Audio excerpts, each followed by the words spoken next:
मेरी उम्मीदें और विश्वास इस तरीके से टूट जाएगा, हमें इसका ज़रा सा भी अंदाज़ा नहीं था। हेलो दोस्तों, क्या हाल चाल है। उम्मीद करते हैं कि आप बहुत ही अच्छे होंगे। घर परिवार में हर कोई एकदम मस्त होगा। फ्रेंड, दोपहर के 3 बज गए हैं और अभी हम इस दीवार के छाँव में बैठे हुए हैं और बगल में फूल वाला पेड़ लगा हुआ है और ठंड ठंड हवा चल रही है। फ्रेंड, आज हम इतने ज़्यादा दुखी हैं ना कि हम बता भी नहीं सकते कि कितने ज़्यादा दुखी हैं, और ना हमें खुद अंदाज़ा है। बस सिर्फ इतना पता है कि बहुत ज़्यादा मेरी उम्मीदें ना खुद से ही टूट चुकी हैं। समझ में नहीं आ रहा कि अब क्या होगा। मेरी ज़िंदगी जैसे लगता है कि ख़त्म हो चुकी है, कुछ नहीं बचा है। पहली बात तो हम अपने आप से परेशान हैं। दूसरा, घर वालों अपने आप से इस बात को लेकर परेशान हैं कि इतना दवा करा रहे हैं, इसके बाद भी मेरा तबीयत जो है वो ठीक नहीं हो रहा है। 13 से 14 महीने हो चुके हैं, मेरा बुखार सही नहीं हो रहा। कई डॉक्टर से दवा लेकर आए, चेक भी करवाए, इतने दिनों से दवा खा रहे हैं, सही नहीं हो रहा है। ऊपर से एक ही रोग नया नया हो जा रहा है। कभी कभी पूरे शरीर में ऐसे ही रेड रेड का निशान पड़ जाएगा, पूरे शरीर में खुजलाहट होगा। कभी कभी ऐसा होगा जैसे पानी डालो तुरंत खुजलाहट होगा। कुछ समझ में नहीं आ रहा अब क्या होगा।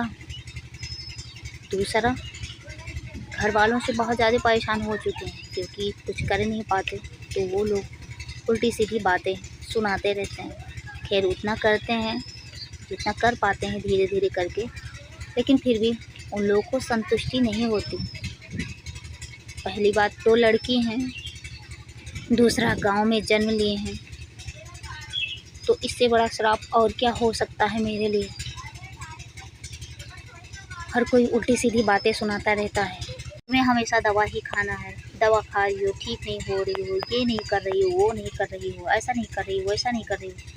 इतने ज़्यादा बोली बोल के हमें दुखी कर दे रहे हैं ना कि मेरे कुछ भी समझ में नहीं आ रहा कि क्या करें। ना हम पढ़ पा रहे हैं, ना कुछ और कर पा रहे हैं। हमें लगता है कि शायद सब कुछ यहीं ख़त्म होने वाला है।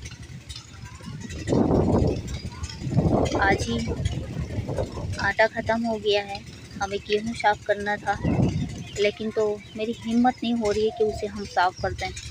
और आज फिर डांट तो हमें पड़ेगी ही। हम बताएंगे भी हमें ये प्रॉब्लम है, लेकिन फिर भी कोई मानता ही नहीं। समझ में नहीं आता कि इस दुनिया में कोई किसी के दर्द को समझता क्यों नहीं, और अगर कोई समझता है तो कुछ कर नहीं सकता, और जो कर सकता है वो समझता नहीं। हमें तो यही लगता है। आप लोग का क्या मानना है पता नहीं, लेकिन इतने दिनों में हमें बीमार तो हुए लेकिन बहुत कुछ पता चल गया। वो अलग बात है कि उम्मीद टूट गई, लेकिन पता बहुत कुछ चल गया।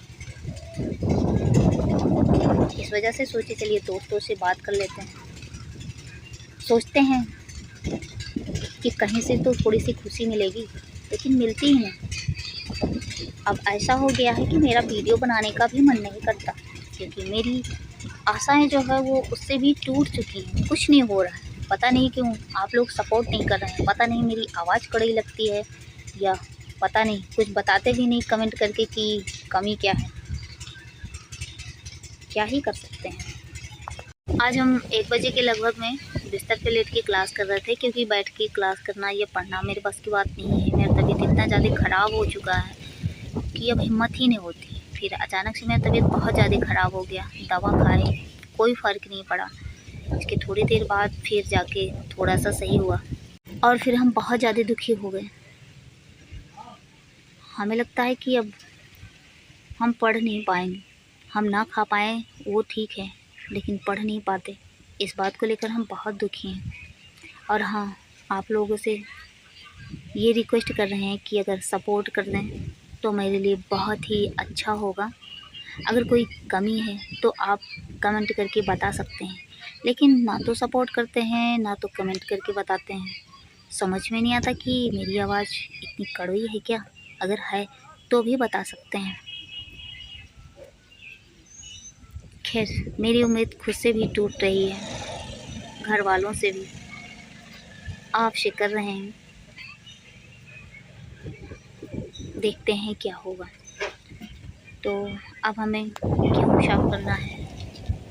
लाइट तो है नहीं, चली गई। थोड़ी देर आराम कर लेते हैं और इसके बाद फिर गेहूँ साफ करते हैं किसी तरीके से, नहीं तो आज पक्का है बहुत डांट पड़ेगी। तो फ्रेंड बाद में मिलते हैं, तब तक के लिए थैंक यू।